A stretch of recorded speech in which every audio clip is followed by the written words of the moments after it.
वर्तमान सरकार ने पारदर्शिता और मेरिट के आधार पर युवाओं को रोजगार पर सीएम सैनी ने क्या कुछ कहा है, आपको सुनवाते हैं।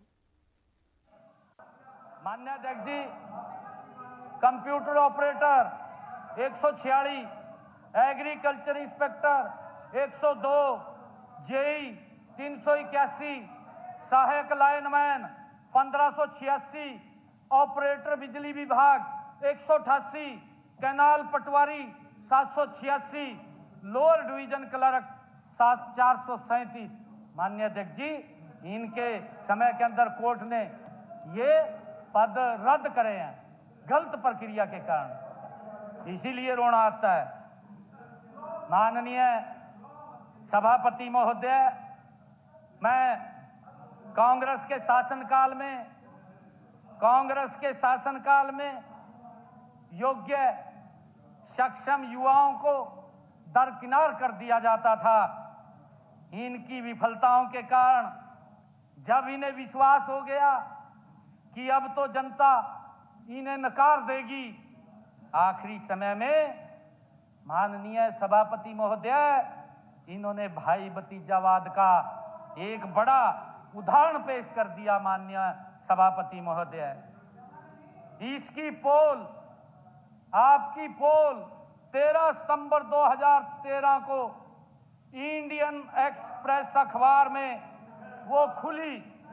सभापति महोदय, जहां तक हरियाणा लोक सेवा आयोग के द्वारा भूगोल विषय के सहायक प्रोफेसरों की भर्ती में इन्होंने जो आरोप लगाया, इसके अंदर जो काम रोको प्रस्ताव था कि 32 प्रश्न बिहार के लोक सेवा आयोग आगे, इतिहास के पेपर में 24 प्रश्न बाहर से आगे दूसरे प्रदेशों से, ये सवाल इन्होंने उसके अंदर खड़ा किया। माननीय सभापति महोदय, जिनके दामन पर दागों की कहानी लिखी है, जिनके दामन पर दागों की कहानी लिखी है, वो आज आईना लेकर हमें नसीहत देते हैं। माननीय अध्यक्ष जी, हमने पारदर्शिता की खिड़की खुली रखी। हमने पारदर्शिता की खिड़की खुली रखी। हरदम वो बंद कमरों की राजनीति में मशगूल रहते हैं। आप तो बंद कमरे में बात करते हैं। मैंने कहा ना, मंजे के ऊपर पड़े पड़े ट्वीट कर रहे हैं। मैंने कही यह बात, नहीं, मंजे के ऊपर पड़े पड़े ट्वीट कर रहे हैं। क्या हालात कर दिया हरियाणा के युवाओं का। कैसे भरोसा होगा आपके ऊपर? कांग्रेस के ऊपर कोई भरोसा नहीं कर रहा। माननीय अध्यक्ष जी, अगली बार ये युवाओं के माँ बाप बोल रहे हैं कि जितना आनंद इसमें आया, आज किसी भी गांव में माननीय अध्यक्ष जी आप जाते हैं, बड़े गर्व के साथ माँ बाप कहते हैं कि मेरे गांव के अंदर आज 50 बच्चे, 300 बच्चे, 400 बच्चे बिना पर्ची बिना खर्ची के नौकरी लग गए। ये सिस्टम अगर किसी ने बनाया, ये भारतीय जनता पार्टी ने बनाया। माननीय अध्यक्ष जी, मैं ये कहना चाहता हूं कि सच की धूप में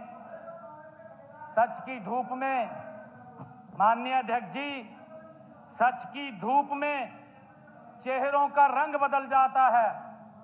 सच की धूप में चेहरों का रंग बदल जाता है, इसलिए कुछ लोग उजाले से डरते रहते हैं।